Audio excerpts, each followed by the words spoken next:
Era considerado el mando militar de mayor experiencia en Sendero Luminoso y el número 2 de la sanguinaria agrupación. A Alejandro Borda Casafranca, o camarada Alipio, se le atribuyen los hostigamientos, asaltos, emboscadas y cobros de cupos en el BRAEM. Nació en Ayacucho y cursó solo el primer año de secundaria. A los 16 años, cuando trabajaba en Yochegua como peón, fue captado por Sendero Luminoso y nunca más se retornó a casa. Desde entonces, se convirtió en el cerebro del despliegue terrorista en la selva del Cusco. No le temblaba la mano para apretar el gatillo. Todos los enfrentamientos, las emboscadas más sangrientas han sido dirigidas por Alipio. Y a veces se combina entre Alipio y Raúl, pero más ha sido Alipio. Junto a Alipio cayó abatido Marco Antonio Quispe Palomino, alias Gabriel, cuarto en la línea de mando y hermano del sanguinario José, líder de la agrupación. Él tenía a su mando una columna de 30 terroristas fuertemente armados y sería autor de hasta 130 asesinatos. En abril del 2012 se presentó ante la prensa y dijo ser el responsable del secuestro de 36 trabajadores del consorcio Camisea y los 3 posteriores ataques a helicópteros del ejército, donde fallecieron la oficial Nancy Flores y los suboficiales Lander Tamani y César Vilca. Claro que obviamente el que dio la cara en que paseato fue Gabriel, ¿no? Dicho sea de paso, era el primer contacto con la prensa de Gabriel, pero todas las acciones militares lo ha hecho Alipio. La ubicación de Alipio y Gabriel habría sido posible tras el hallazgo de las laptops de este último con información sobre sus huestes, acciones y vínculos con el narcotráfico, tal como lo informamos en exclusiva el pasado 7 de julio. Con la caída de ambos y el camarada Alfonso, mano derecha de Alipio, su organización, según especialistas, queda bastante debilitada. Van a tratar de hacer alguna respuesta inmediata, se van a esforzar porque se trata de un mando importante, pues prácticamente es el número 1 a nivel militar y no descartaría, por ejemplo, alguna acción suicida incluso. Ahora la organización delincuencial cuyo mando político recae en Martín Quispe Palomino, alias camarada José, debe buscar un nuevo mando militar. Los camaradas Olga, Dino o Lucio ocuparían ese puesto, aunque ninguno tendría la convocatoria del abatido Gabriel. Y el exministro de Defensa Roberto Quiabra manifestó que en la lucha contra el narcotráfico debería existir un trabajo mixto entre las Fuerzas Armadas y la policía. Fíjese, nosotros tenemos que hacer un esfuerzo porque el enemigo principal que tiene nuestro país es el narcotráfico. Y acá hay labores de interdicción. En esas labores de interdicción terrestre, ahí puede participar puestos de control mixtos, como se ha hecho en los años 90, policía, Fuerzas Armadas o Ejército y Fiscalía.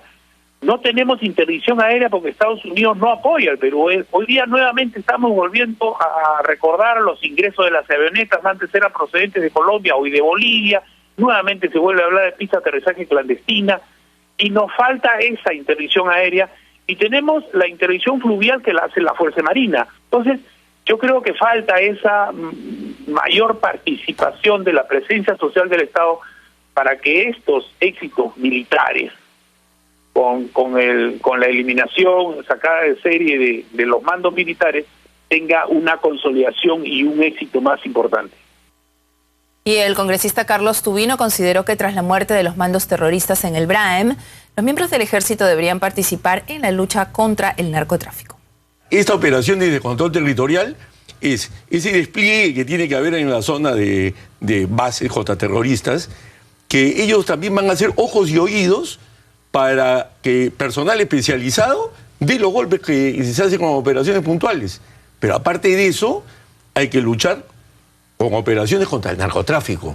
Yo me he demorado cerca de 9 meses, casi un año, en explicarle a los congresistas de todas las bancadas la necesidad de que las Fuerzas Armadas en zonas declaradas en estado de emergencia puedan hacer interdicción. ¿A qué me refiero? A la captura de narcotraficantes, al decomiso de la droga y entrega a la policía. Que hoy solamente está a manos de la policía. Así es. Bien, está con nosotros Pedro Yaranga, él es experto en estos temas de narcoterrorismo, tiene mucha información, mucho análisis de lo que sucede en el BRAEM para conversar ya 24 horas después y con más calma de cómo se ve la perspectiva de esta lucha en esta complicada zona del país. Pedro, ¿cómo está usted? ¿Cómo está? ¿Qué tal? Igualmente. Buenas tardes. Gracias por estar con nosotros.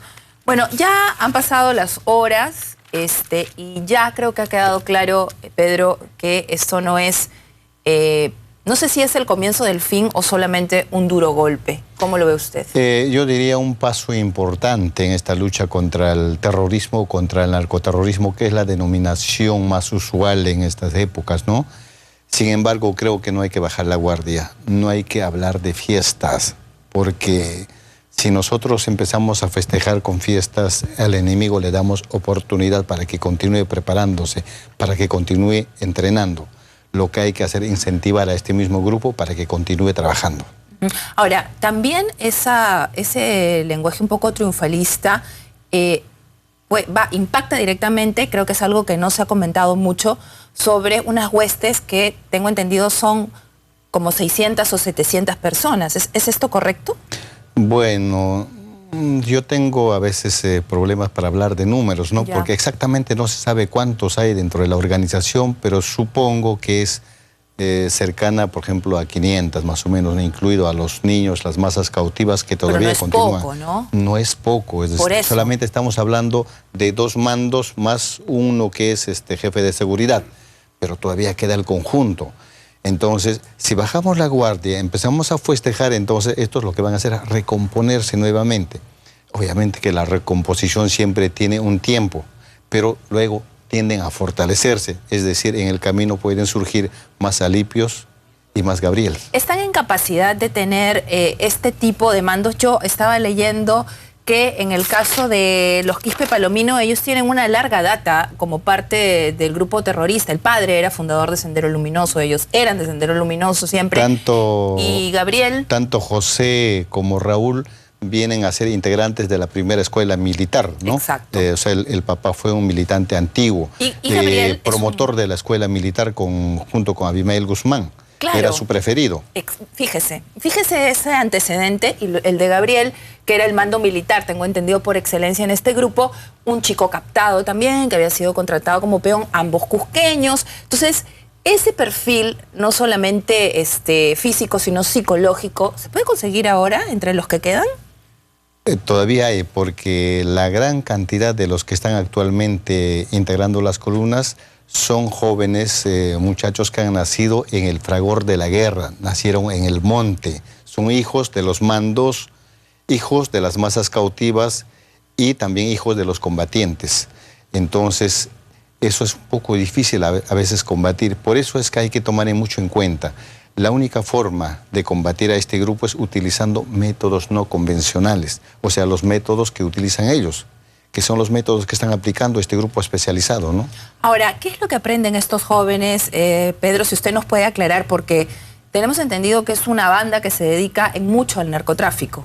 Protección al narcotráfico, no es estrictamente al narcotráfico, ellos protegen al narcotráfico porque tienen ayuda inmediata que es el dinero.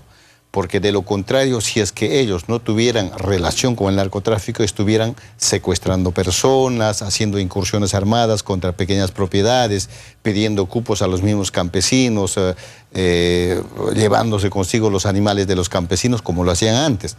No lo hacen actualmente porque tienen a la mano la caja chica que es el narcotráfico. Por lo tanto, ellos protegen.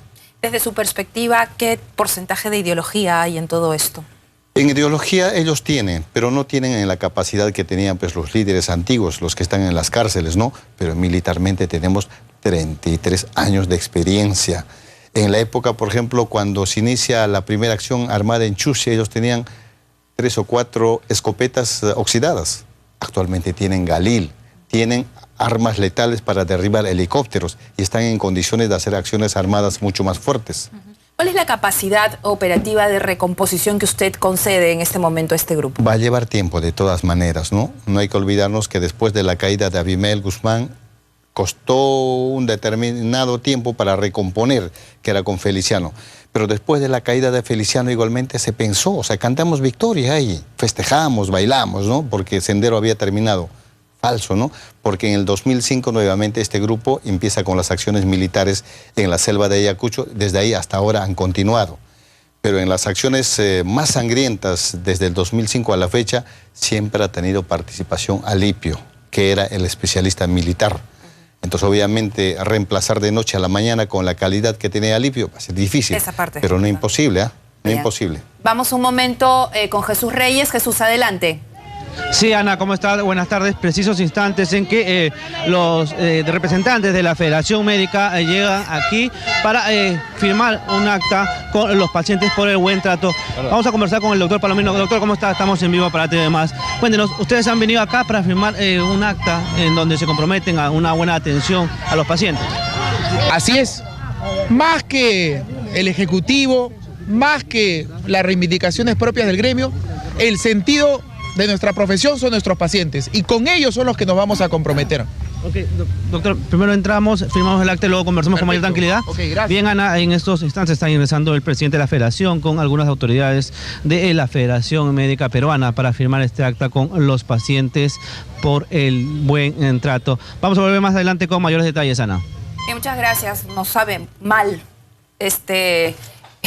esta firma, porque realmente no solamente por el tema de la huelga, sino que en general ha habido poco esmero de los doctores por tratar bien a los pacientes. En muchos casos no es responsabilidad de ellos, pero en otro, el trato humano, muchas veces sí. Hay muchos pacientes que se sienten maltratados, pero bueno, vamos a volver sobre este tema más adelante. Pedro, usted nos decía que había habido un error durante la captura de Feliciano, porque se había cantado victoria, que esa no es la actitud que recomienda hoy y que va a haber de todas maneras una recomposición.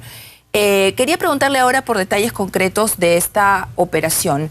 ¿Qué tan importante, por ejemplo, son los informantes, que parece que aquí han jugado un papel decisivo? Actualmente, en las condiciones como operan estas columnas, es imposible infiltrar a la gente, a un agente especializado. Eso es imposible, ¿no?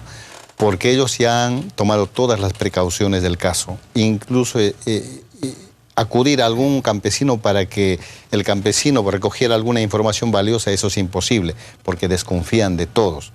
La única forma es adentrarse al corazón, que en este caso parece que los especialistas lo han hecho, ¿no? Es decir, sacar a alguien, algún informante importante, desde el fondo de las mismas. Ni siquiera es cualquier integrante de la columna, sino alguien que tenga relación especialmente con los mandos. Eso dio lugar a una información fehaciente. Ahora, estas cosas no se dan pues de noche a la mañana.